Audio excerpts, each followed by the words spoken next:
안녕하세요. 크립토TV입니다. 이번 시간에는 동트기 전 새벽이 가장 춥고 어둡죠. 무슨 얘기인지 살펴봅니다. 뭐 이거 코인이 이거 끝난 거 아니야? 라는 생각이 잠깐 들 정도로 굉장히 가격이 재미가 없습니다. 아니나 다를까 비트 이더 솔라나 가장 큰 코인이죠. 자, 이 코인들 선물 다 롱 포지션 96% 거의 97%가 청산됐습니다. 사실 이 얘기는 뭐냐면요. 사람들이 이제는 정말 바닥 찍었다. 이제는 무조건 오른다라고 했던 사람들이 어떻게 됐다? 다 청산당한 거죠. 이게요. 약육강식의 어떤 정글, 밀림 같다라는 생각이 듭니다. 시장은요. 그냥 냉철한 곳이죠. 탐욕이 가득 차 있거나 공포가 가득 찬 사람 둘 다 떨구고 결국 다시 출발할 겁니다. 제가 예전부터 계속 비유를 들었던 것 중 하나 디스코 팡팡이라고 말씀을 드렸지 않습니까? 이게요. 이게 항상 좋을 때, 내 마음이 편할 때 보면 맞아. 그게 맞지. 근데 지금처럼 좀 이제 마음이 어려울 때 다시 한번 보셔도 공감이 되실까요? 어떻게 해서든 마지막 한 명까지 던져버리고 가고자 하는 게 뭐다? 디스코 팡팡은 물론 여기에서 이제 스릴을 느끼는 사람도 아주 간혹 있지만 대부분은 정신을 아마 못 차리실걸요. 그때까지 마지막 다 떨구면 그 나머지에게 부가 다 몰려가는 게임이 뭡니까? 그게 투자입니다. 제가 올해 내내 줍줍 기회가 있을 것이라고 말씀을 사실 작년부터 드렸죠. 이럴 때 돈이 있으면 좋죠. 근데 돈이 없으면요. 할 수 없는 겁니다. 그러려니 하고 보시면 되고요. 단 이것은 절대 하지 말자. 패닉셀만큼 하지 말자고 말씀을 계속 드렸죠. 패닉셀 하는 순간 내게 남아있던 그 기회는 사실상 사라지고 맙니다. 그리고 되도록 우량 코인 위주로 매집을 하자. 왜 그럴까요? 우량 코인이랑 하면 계속 말씀을 제가 드렸지 않습니까? 자산 토큰화에도 쓰이고 블랙락이 ETF가 되고 큰 거래소에서 하나씩 지원을 하거나 크립토 지수가 만들어지는 코인들, 스테이블 코인이 깔려 있는 퍼블릭 블록체인 이런 코인은요. 안 팔기만 하면 결국 오를 테니까 라고 말씀을 계속 드리고 있습니다. 최근에 재미있는 그 소위 말한 트위터에 짤이 있어서요. 제가 좀 가져와 봤거든요. 이게 이제 그러니까 작년이 아니고 지난번 상승장 2021년도 사람들의 심리 어땠는지 아십니까? 이때 큰 상승을 한 이후였기 때문에 이렇게 떨어질 때도 비트코인 10만 달러. 그러니까 이제 우리 돈으로 치면 1억 3천, 1억 4천이 되지만 이제 그 다른 나라는 이제 보통 달러로 하지 않습니까? 10만 달러 고지가 보인다. 코앞이다. 이렇게 했다가 그냥 주구장창 흘러내렸던 기억이 납니다. 지금은 그 반대죠. 지금은 상승장이 이제 막 시작을 해서요. 한 이제 중반으로 치닫기 전인데요. 이제 한 번씩 뭐가 나옵니까? 한 번씩 그냥 조정이 나오는 거죠. 재미없는 순간이 나오고 있다. 지금 사람들의 또 심리는 뭐냐면요. 역대급 속임수다. 상승장은 다 끝났다. 도망쳐라. 재밌지 않습니까? 사람들이 이거 다 반영된 거 아니야? 반감기 이후에 그거 다 그 소위 말하는 점원도 다 아는 사실 아니야? 할아버지 할머니도 아는 거 아니야? 다 알면서도 똑같은 얘기를 하는 게 저는 더 신기합니다. 어떤 사람은 또 이렇게도 표현을 합니다. 지금이 이제 상승장 정점으로 가는데 이제 첫 번째 큰 그 환호가 있었던 그 다음에 베어 트랩이다. 야, 하락장처럼 보이는 속임수다. 근데 저는 그 전에 첫 번째 이 환호의 순간이 우리나라로 치면 비트코인 1억 원 돌파 아니었습니까? 그때 비트코인 1억 시대가 열렸다. 그때 모 공무원이 비트코인 15개인가요? 얼마를 팔아서 어디 압구정 현대 아파트를 샀다 카더라. 기억나십니까? 저는 그때였던 것으로 기억을 합니다. 그리고 나서 베어 트랩이다라고 하는 사람도 있겠죠. 저도 그렇다고 보고요. 이게 이제 해외 시장, 특히 미국이나 영미권에서는 비트코인 10만 달러다 하고 이런 일이 발생할까 안 할까요? 우리나라만의 축제가 1억 원이었습니다. 전 세계는 10만 달러 돌파하면 조금 조정을 크게 겪을 수도 있지 않을까 하는 개인적인 생각도 해봤습니다. 자, 이번 시간에는요. 왜 다시 코인인가? 펀더멘털로 한번 다시 갈 겁니다. 지금 뭐 연준에서도요. 뭐 근데 다른 나라는 이제 금리를 못 버티고 조금씩 내리고 있는데 연준은 끝까지 버티고 있죠. 계속 고금리 유지하면 누구나 다 아는 사실 뭡니까? 경제의 부식적이다. 경제를 갉아먹는 거죠. 왜냐하면 모든 경제 주체가 빚이 너무 많아요. 근데 금리를 이렇게 가져가면 이자도 못 갚다가 하나씩 약한 부분부터 터져 나가는 것은 상식적인 얘기입니다. 그렇기 때문에 결국에는 전 세계 중앙은행들이 금리 인하 돈을 찍을 수밖에 없다. 그 이유를 여러 가지로 제가 다시 또 말씀을 드려보려고 하고요. 우리나라만 합계 출산율이 뭐 0.6명, 0.7명인 줄 알았더니요. 지난 작년에 중국의 상하이라고 하는 도시, 뭐 잘 사는 도시겠죠, 비교적. 여기에 출산율 0.6명을 기록했었다. 저출산 고령화가 계속되고 있다. 근데 이제 저도 공부를 하다가 이걸 잘 발견을 한 건데요. 뭐 거시경제를 어렵게 생각하지 마십시오. 국가의 성장, 이제 그걸 소위 이제 GDP라고 표현하잖아요. 국가의 성장률은요, 쉽게 말하면 인구 분포라고 보시면 거의 98% 이상 맞습니다. 뭐냐면, 그러니까 이제 젊은 그 경제 활동 가능한 인구가 얼마나 있냐, 아니면 그 급속한 노령화, 또 출산율, 그 이제 출산 기피로 인해서 이제 노년층이 가득 차 있냐, 그 인구 분포가 그 국가의 미래라고 보시면 맞습니다. 한번 생각해 보시면 뭐 2차 세계대전 이후에 전 세계적으로 평화의 시기에 베이비 부머들 정말 애를 뭐 5, 6, 7명, 뭐 심지어 뭐 10명씩도 낳지 않습니까? 그때 전 세계적으로 인구가 폭발했습니다. 그래서 고도의 경제 성장이 일어났었고요. 지난 70년대, 80년대 생각해 보시면 되겠죠. 경제 유례 없는 호황이 있었습니다. 집을 사도 오르고 그때 이제 코인은 없었지만 주식을 사도 오르고 그것도 아주 많이 올랐었습니다. 기억나십니까? 반면 우리나라도 지금 인구가 자연 감소하고 있다는 거 알고 계시죠? 이제는 경제 성장률이 플러스가 되기가 쉽지가 않습니다. 마이너스 경제 성장률, 이게 이제 유럽 같은 데서는 이제 나오고 있죠. 이것을 막기 위해서 중앙은행에서 돈을 찍을 수밖에 없는 겁니다. 빚을 내서라도 사람들에게 긁게 만들어야 되거든요. 어찌됐건 인구가 감소하면 불황이 찾아오는 것. 사람이 점점 감소하는데 누가 살 수가 있을까요? 자산 가격이 점점 하락을 합니다. 자, 정부는 그러면 어떻게 할까요? 뭐 여러 가지 선택지가 있지만 지금 전 세계적인 트렌드가 뭔지 아십니까? 일본, 뭐 프랑스 할 것 없이 뭐 우리나라도 이거 곧 도입될 겁니다. 정년부터 연장을 합니다. 지금 우리나라는요, 60세거든요. 일본은 70세까지도 정년을 지금 올릴 것을 검토 중입니다. 정년 이거 왜 연장시킬까요? 간단하죠. 노년층이 갑자기 그 베이비 부모가 동시다발적으로 은퇴를 하면 소위 국민연금으로 이게 그 연금 펀드로 커버가 됩니까? 안 되죠. 그리고 노년층이 그러면 소위 말하는 빈곤층으로 전락하는 것을 막기 위해서라도 정년을 연장할 수밖에 없는 겁니다. 그리고 젊은이들 점점 줄어들기 때문에 여러 가지가 맞아떨어지겠죠.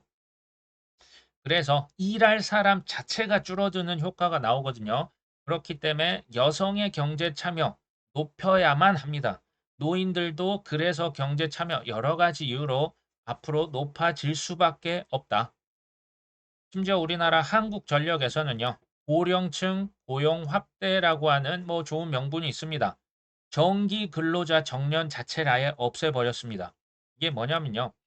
사실 우리나라에서도 젊은이들이 소위 예전같이 공기업을 그렇게 선호하지 않습니다. 공무원도 이제 젊은 친구들이 3년 이내에 많이 이렇게 퇴사를 한다고 하는데요. 첫 번째로는 뭐 현장을 기피한다. 그리고 보수도 예전 같지 않고요. 뭐 그렇게 높지도 않고 또 지방 근무 이거 잘 안 하려고 합니다. 이런 현상과 맞물려서 한전에서 소위 말하는 지금 정기 이 근로자는 그 뭐 배선, 송전 이거 고장남 가서 운영 보수를 해야 되는데 젊은 친구들의 수요가 없다니까요. 인기가 없습니다. 그리고 우리 고령층 같은 경우는 일을 그만두고 싶어 하지 않죠. 그러니까 이런 것들이 잘 맞아떨어지고 있다.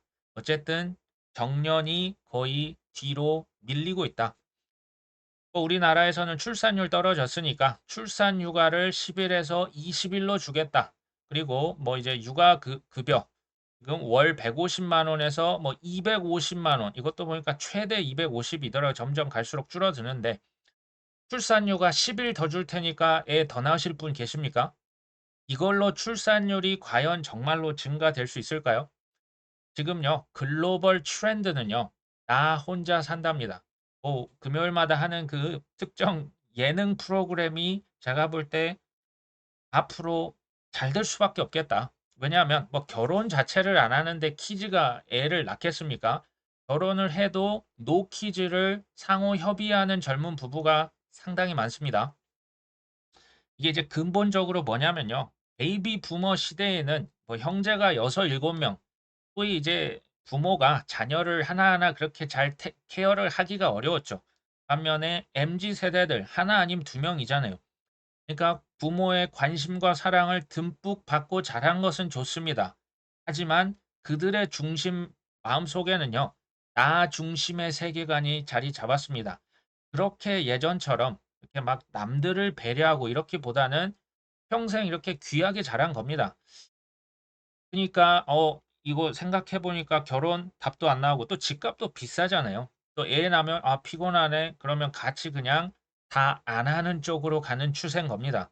이 저출산 노령화라고 하는 건요. 이거는 쉽게 한번 꺾이면 되돌리기는 저는 거의 불가능하지 않을까. 한다면 정말 파격적인 게 나와요. 뭐 그냥 애를 태어나면 그냥 묻지도 따지도 않고 1억 정도 주지 않는 한 그래도 쉽지 않을 것 같다는 생각이 듭니다. 어찌 됐건 세계은행에서는 지금 어디를 주목하고 있습니까? 인구가 폭발적으로 증가하고 있는 것을 주목합니다. 그게 뭐다? 인자 들어간 나라죠. 인도, 인도네시아, 그리고 아프리카의 나이지리아, 아니면 이제 동남아시아에도 젊은 인구가 정말 넘쳐나지 않습니까? 그래서 그 시장의 개발 잠재력, 성장 잠재력을 다 높게 보고 있는 겁니다. GDP가 그래서 중국은 이제 주춤하고 이제 우리나라처럼 아니면 미국, 유럽처럼 점점 하락 추세에 있는 반면에 이들 나라는 앞으로 더 큰 성장률이 나오기 때문에 투자도 유치가 되는 겁니다. 거시경제의 핵심, 국가의 성장률은 인구 분포에 있다는 사실 꼭 기억을 하시면 좋을 것 같고요.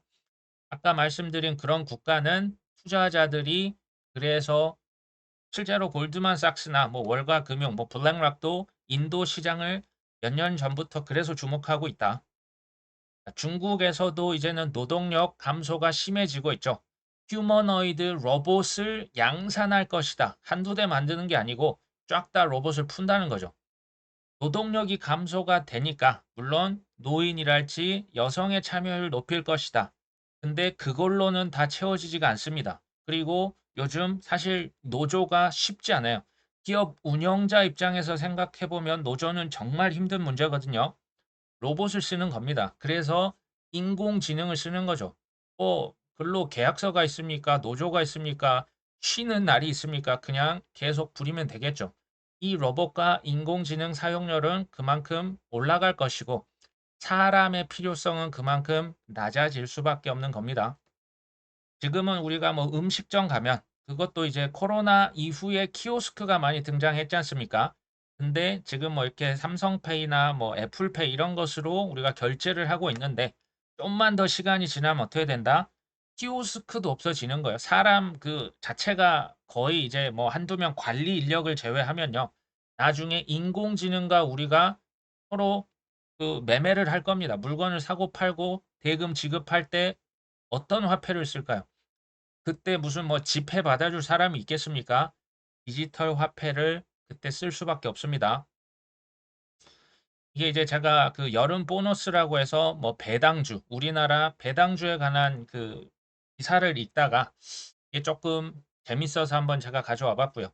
주식 배당이라고 하는 건요. 사실 기업을 잘 경영을 해서 발생한 수익을 그 기업에 투자해 주신 그 주주들과 공유하기 위해서 배당을 하죠. 뭐 근데 안 하는 경우도 많습니다. 특히 우리나라는 배당에 좀 인색합니다. 근데 한번 가만히 생각해 보시면요. 우리나라뿐만 아니고 전 세계적인 뜨는 산업이 있으면 지는 산업이 있겠죠. 그게 뭘까요? 에너지 산업, 전력 산업, 뭐 조선 산업, 철강 산업, 석유화학. 한때 우리나라가 세계 1위를 호령했던 산업들이 눈에 보이죠. 여기에서 수익률이 앞으로 많이 나오겠습니까? 아니면 다른 산업일까요? 이 전통 산업 그 기반으로 하는 금융 상품, 특히 ETF들을요. 우리나라 증권사에서 줄줄이 상폐시키는 거 알고 계십니까? 당연할 수밖에 없습니다. 왜냐하면 조선업이요, 철강업이요, 석유화학이요, 이미 중국에 다 넘어갔고 사실 운영을 하면 할수록 손해를 보는데 그 기업 운영하시겠습니까? 당연히 저라도 안 하죠. 성장률은 더 낮아지고 그러면 이제 산업 조체 그 수익이 아니라 마이너스가 커지는데 어떤 금융 증권사에서 그 ETF를 취급하겠습니까? 각국 정부에서 세금 걷어야 되지 않습니까? 근데 아까 보여드렸다시피 애를 낳질 않습니다. 인구가 줄어들죠. 그리고 전통 산업이 줄줄이 도산이 되고 있습니다. 자영업자가 그러면 잘 될까요? 앞으로 이 플랫폼 기업에 비해서 정말 그 ROI는 더 낮아질 수밖에 없어요. 그러면 세금 어디서 거둡니까? 일자리는 뭐 일은 누구한테 시켜야 될까요? 어디에서 일자리 고용이 되고 창출이 될까요? 혁신이 어디서 나올까요? 대표적인 게 인공지능이죠. 그리고 크립토 블록체인, 뭐 바이오 산업, 뭐 몇몇 가지가 있겠죠. 자, 이런 곳들에서 아까 말씀드린 구멍 난 곳의 세금, 구멍 난 곳의 성장률을 메워줘야 됩니다. 그게 바로 그 중에 하나가 뭐다? 크립토가 있습니다. 제가 아까 그 보여드렸던 우리나라 국내 배당 주식을 조금 키워봤습니다. 이게요, 하나는 8%가 하나 눈에 띄긴 하지만 대개 보니까 3%에서 심지어 1%대도 있습니다. 1.8%가 지금 이게 고배당주라고 해서 지금 소개가 되고 있는 거거든요.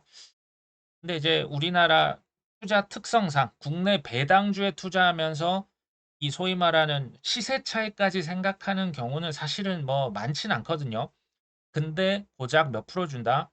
2%에서 3% 주고 있다. 그리고 지금 여기에서 시세 차익을 기대를 하시는 분 거의 없다. 뭐 대표적인 고배당주, 뭐 KTNG 같은 담배 회사 있고요. 뭐 통신사 있겠죠. 그 다음에 뭐 코카콜라 아니면 은행주 이런 거 있습니다. 뭐 나쁘지 않은데요. 앞으로는 어떻게 될 것이냐? 투자는 미래를 내다보고 베팅하는 거거든요. 수익률이 높아지는 거, 그러면서 배당도 많이 주는 거. 저 같으면요, 솔라나가 훨씬 나을 것 같습니다. 이자는 7%를 줍니다. 근데 앞으로 5년, 앞으로 10년까지 보면 솔라나 뭐 없어질까요? 제가 볼 땐 쉽지 않을 것 같거든요. 오히려 여기 있는 전통 기업 중에 사라질 확률이 전 더 높다라고 보거든요. 이건 제 개인적인 생각입니다. 솔라나가 뭐로 보도 훨씬 낫죠. 단, 이제 그 코인은 변동성이 많이 지금은 큽니다. 근데 앞으로 8년, 9년, 한 2032년쯤 되면요. 코인 가격이 워낙 올라가 있는 대신에 변동성은 낮아질 겁니다. 어떻게 되냐? 지금 여기 눈에 보고 계시는 배당주 주식처럼 주가 움직임이 그렇게 커지지 않는 날이 전 올 거라고 보고 있습니다. 해외 주식과 연금 자산 각각 30조 원이 돌파됐다. 미래에셋에서 해외 주식 또 연금 자산 직접 투자를 이렇게 많이 한다라고 합니다. 근데 왜 해외 주식, 특히 이제 미국 주식 많이 투자하지 않습니까? 왜 여기 투자를 많이 할까요? 한국 주식 대비 아니면 다른 자산 대비해서 그래도 꾸준히 가격이 많이 올랐고 앞으로도 오를 거라는 기대가 있기 때문에 투자했겠죠. 근데요, 향후 한 5년 후라고 치겠습니다. 비트코인이 한 5억 이상, 이더리움 8천만 원 가정하는 겁니다. 솔라나가 예를 들어 한 500만 원쯤 됐을 때 그때 ETF가 지금처럼 뭐 여러 가지 이유로 금지시킬까요? 연금 투자 지금 뭐 해외 특히 미국 주식 많이 하던데 코인에 정말 안 들어올까요? 일반인 같은 경우는 은행 창구 가면요. 이제 코인 ETF 펀드 매니저 자격증 딴 분들에게 쉽게 가입할 수 있는 날이 전 올 거라고 보거든요. 제가 볼 때는 해외 주식 수익률이요. 저리 가라 될 것 같은데요. 아니요. 사실은 해외 주식도 어디 위에 올립니까? 블록체인 위에 올려서 코인으로 바꿔서 판매할 겁니다. 이걸 전문 용어로 뭐라고 합니까?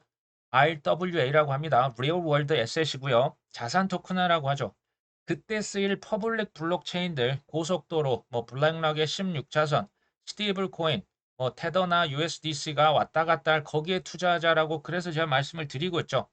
그 고속도로는 코인만 다니는 게 아닙니다. 스테이블 코인, CBDC, 뭐 비트코인, 이더리움, 뭐 여러 가지 뭐 디파이 코인들, 뭐 NFT 나중에 거래할 때 다 쓸 고속도로죠. 비자 카드, 마스터카드 미래가 확실하지 않는데 그런 코인 기업과 통합을 하겠습니까? 이 콧대 높은 기존 강자들이요. RWA에도 다 활용이 될 것이다. 글로벌 유동성 지표 보여드립니다. 이게 주기적이라고 하는 걸 지금 보실 수가 있죠. 근데 지금 이 진한 색을 보시면 이게 글로벌 리퀴디티 유동성 지표입니다. 지금 보시면요. 2022년 바닥을 찍었죠. 2022년, 23년. 그리고 지금 빼꼼 살짝 올라와 있습니다. 그 라울 팔이라고 하는 친구가 22년도에 그래서 전 재산을 솔라나에 올인했던 거 기억나십니까? 이런 것만 쳐다보고 있는 사람이니까 그랬겠죠. 유동성 지표 이거 지금 가만히 보시면요.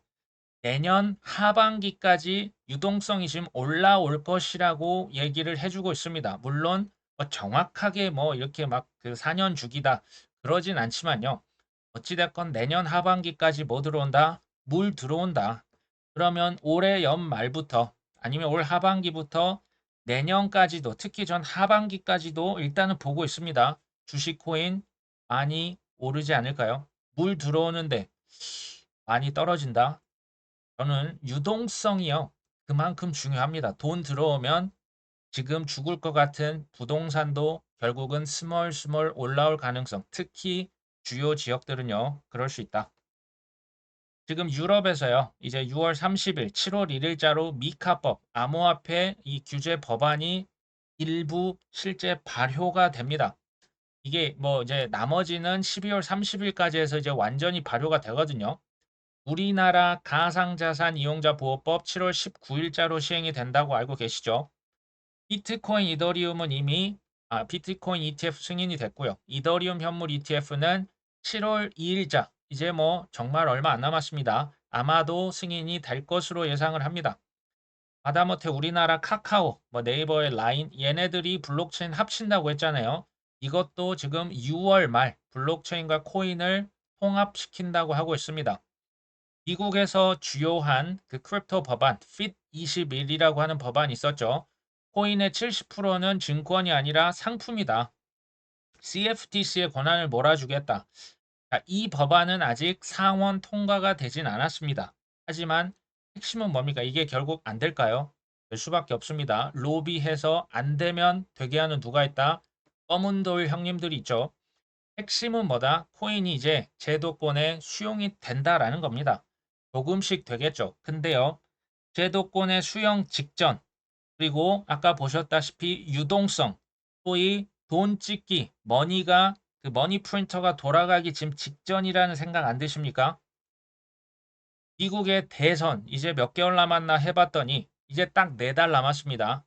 금리 인하요. 지금 뭐 9월로 일단 예상을 하고 있죠. 이거 쉽지 않아요. 이거 버티는 게 9월이면 제가 해야 됩니다. 뭐 11월로 할 수도 있지만 이제 금리 인하 대선 코앞에 다가온 거 아닙니까? 반감기 이제 겨우 2달 지났습니다. 이게 최소 1년에서 1년 반 후에 피크가 왔잖아요. 뭘 얘기합니까? 리플 소송이요. 뭐 내년까지 갈 수도 있습니다. 근데 또 하반기에 소송 그러니까 눈속임 해놓고요. 스테이블 코인 발행하고 그냥 지들 할 것 다 잘 하고 있습니다. 최근에 문제가 됐던 상패 찌라시요. 제가 이거 사실 저는 이런 거 관심이 없거든요. 근데 그냥 한번 봤습니다. 이 봤더니 제가 뭐 모르는 코인도 있고 아는 코인도 있습니다. 근데 디센트럴랜드랑 샌드박스는 제가 지금 투자를 하고 있거든요. 봤더니 업비썸 98% 김치코인, 샌드박스도 김치코인이다. 실소를 금할 길이 없었습니다. 제가 팩트 체크 차원에서 좀 그냥 상식 차원입니다. 뭐 이걸 지금 투자하라 말아라가 아니고요. 디센트럴랜드는 아르헨티나에 있는 두 창업자가 이걸 창업을 했고요. 지금 베이스가 어디냐면 캘리포니아 미국에 있습니다. 그리고 운영 주체가요. 다오라고 하는 그 탈중앙화된 분산화된 자율 조직에 의해서 운영이 됩니다. 이해되십니까? 국적이 어디 이게 뭘 근거로 김치라고 하셨는지 이거 만드신 분은요. 이거 제가 볼 때 내용 증명 보내셔야 될 것 같습니다. 샌드박스는요.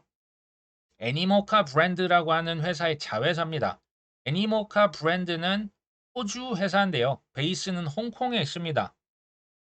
이분이 보르제 그 세바스티앙이라고 이분이 프랑스 파리에서 태어났어요. 샌드박스 창업자 프랑스 사람입니다.